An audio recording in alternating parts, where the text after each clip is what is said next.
मैं कौशलम सत विश्वकर्मा केपी बाल गंगा क्लासेस से आज के ऑनलाइन क्लास में आपका स्वागत करता हूं। जैसा कि बच्चों, आज हम लोग पत्र लेखन संस्कृत में आवेदन पत्र या निमंत्रण पत्र के लिए अक्षर करके पत्र लिखना होता है, जिसके प्रारूप को आज हम समझेंगे। सबसे पहले ये जान लेते हैं कि संस्कृत में आवेदन पत्र तथा निमंत्रण पत्र होता क्या है। जैसा कि हम जानते हैं कि पत्र वह माध्यम होता है जिसके द्वारा मनुष्य अपने मन के विचारों, अपने हृदय के भावों इत्यादि का आदान प्रदान क्या करता है, लिखित रूप में प्रस्तुत करता है। इस तरह लिखित रूप में प्रस्तुत करने वाले पत्र को या अपनी बात कहने के माध्यम को हम क्या कहते हैं, पत्र कहते हैं। ठीक, यदि किसी को आमंत्रित करना हो तो ऐसा पत्र निमंत्रण पत्र कहलाता है।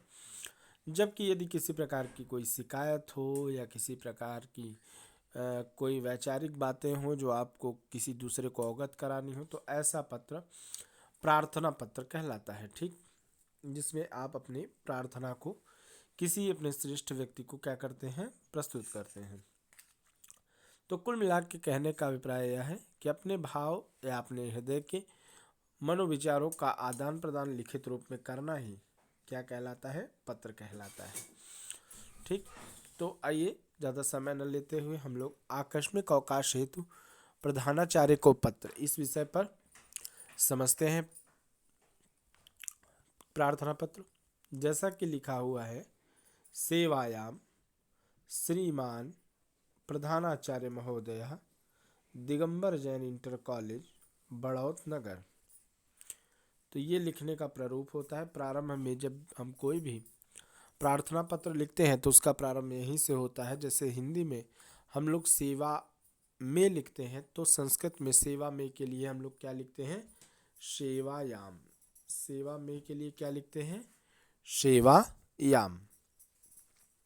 श्रीमान, उसके बाद जिसको डिक्टेट करना हो, जिसके मतलब जिसको आप सूचित करना चाहते हो या जिसके नाम पर आपको प्रार्थना पत्र लिखना हो, जैसे यहाँ पे प्रधानाचार्य को अवगत कराया जा रहा है आकस्मिक अवकाश हेतु, तो प्रधानाचार्य जी का नाम प्रधानाचार्य जी को जो है समर्पित है यह प्रार्थना पत्र। इसलिए सेवा में श्रीमान प्रधानाचार्य महोदय दिगंबर जैन इंटर कॉलेज बड़ौत नगर। ठीक, तो जो विद्यालय का नाम होगा और विद्यालय का मेन एड्रेस होगा।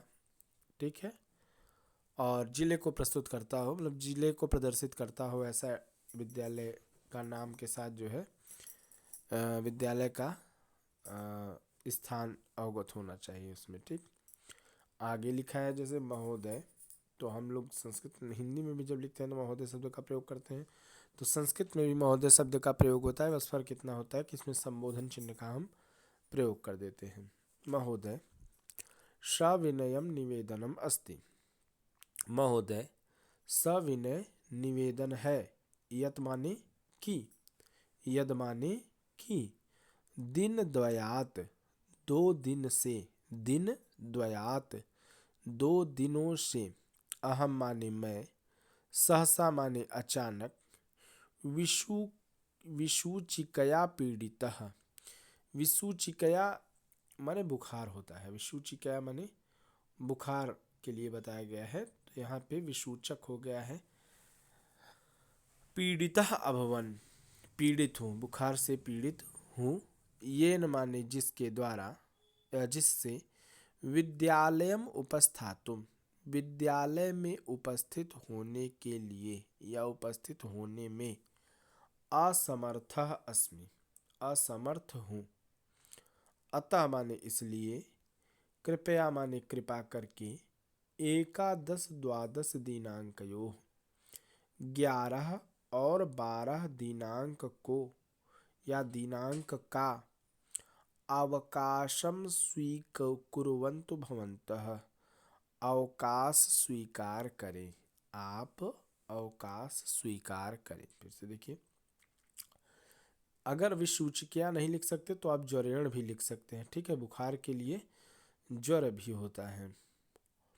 वैसे विसूचिका माने पेट से संबंधित तो बीमारी नहीं होनी चाहिए, चलिए जो भी है कंफर्म है, अगर नहीं भी कंफर्म है तो हम यहाँ पे ज्वर का प्रयोग कर सकते हैं, ज्वरेण लिख सकते हैं।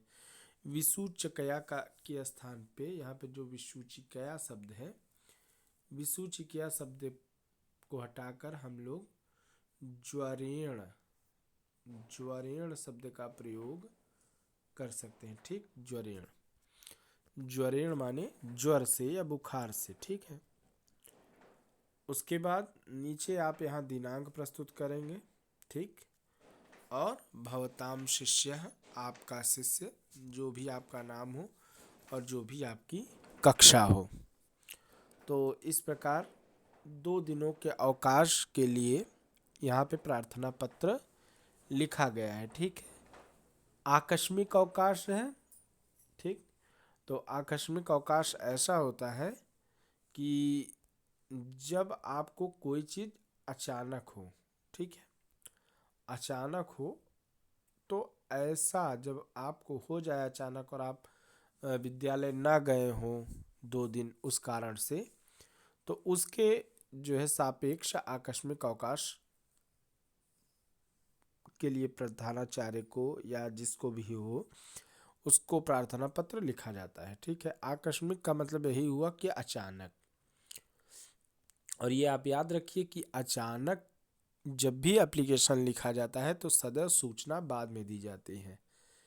अभी ये नहीं कि हमको पहले से तो मालूम नहीं है कि कल हमको क्या होगा, बुखार होगा कि हम किस बीमारी से ग्रसित रहेंगे, ऐसा कोई मालूम तो है नहीं। आकस्मिक अवकाश का मतलब ही हुआ कि अचानक, जब अचानक कोई समस्या आ जाए तो जब हम उसके लिए कोई एप्लीकेशन दे पाएँ, किसी के माध्यम से दे पाएँ, या हो सकता है 2 दिनों के बाद जब हम विद्यालय जाएं तब हम दें। ठीक है, लेकिन ये डेट याद रखिएगा, जो यहाँ पे डेट डाली गई है ये डेट वहाँ तब डाली जाती है जिस दिन आपका एप्लीकेशन आपने प्रस्तुत किया हो। ठीक, इस बात को ध्यान रखेंगे आप प्रार्थना पत्र लिखते समय। ठीक है, और आकस्मिक अवकाश की सबसे महत्वपूर्ण विशेषता यही है कि आप पूर्व निर्धारित छुट्टी नहीं होती है। आप पहले से नहीं जानते कि आप कब बुखार से पीड़ित होंगे या कब आपका पेट दर्द होगा। ठीक है, ये अचानक जब आपको छुट्टी लेनी पड़ जाए, तो जब इस छुट्टी की सूचना आपको देनी हो तब आप आकस्मिक प्रार्थना पत्र लिखते हैं। ठीक है, आगे का प्रार्थना पत्र हम लोग देख लेते हैं।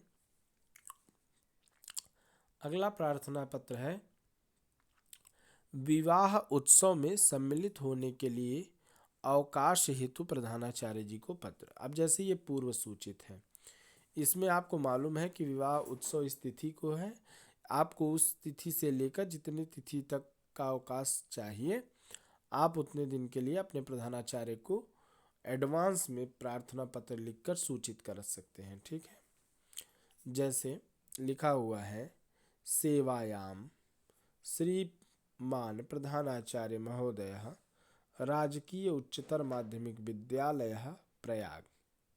सेवा में श्रीमान प्रधानाचार्य महोदय राजकीय उच्चतर माध्यमिक विद्यालय प्रयाग महोदय विनय पुरस्सरम निवेदनम अस्ति।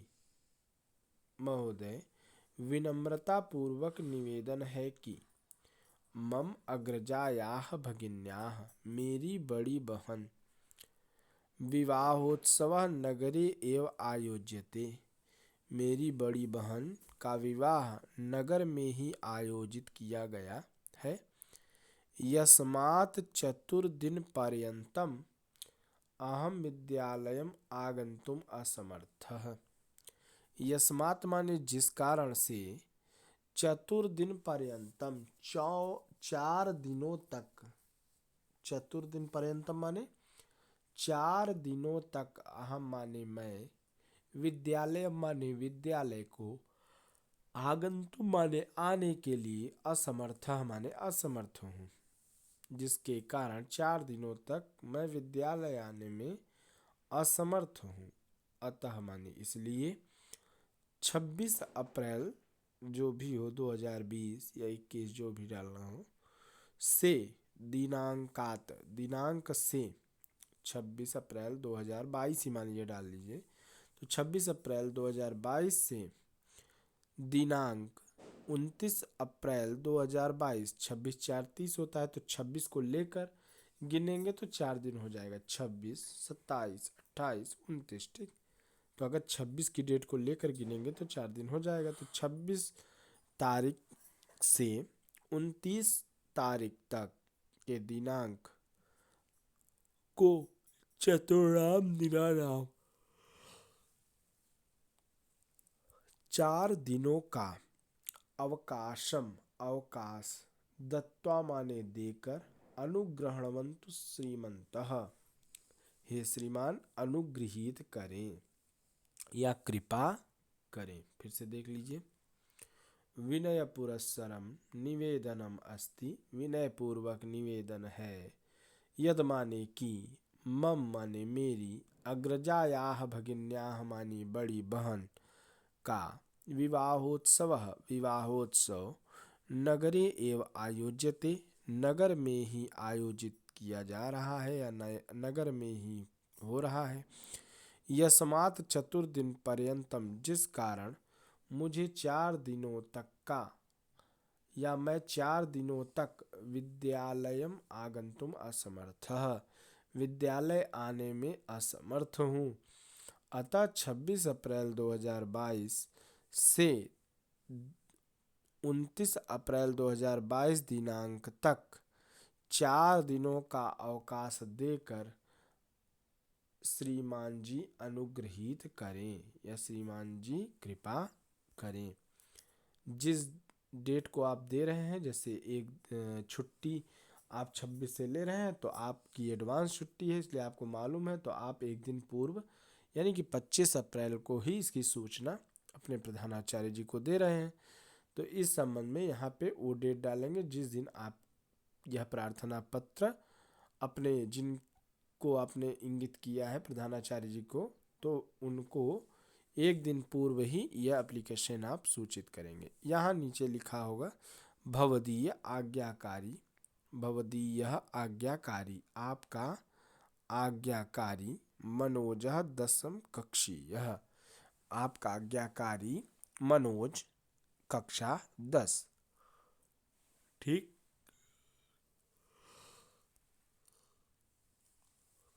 आशा करता हूँ कि आज समझाए गए ये दो के दोनों प्रार्थना पत्र आपको अच्छे से समझ में आए होंगे, और जहाँ जो चीज़ न समझ में आए उसको आप बेझिझक कमेंट करके अवश्य पूछें।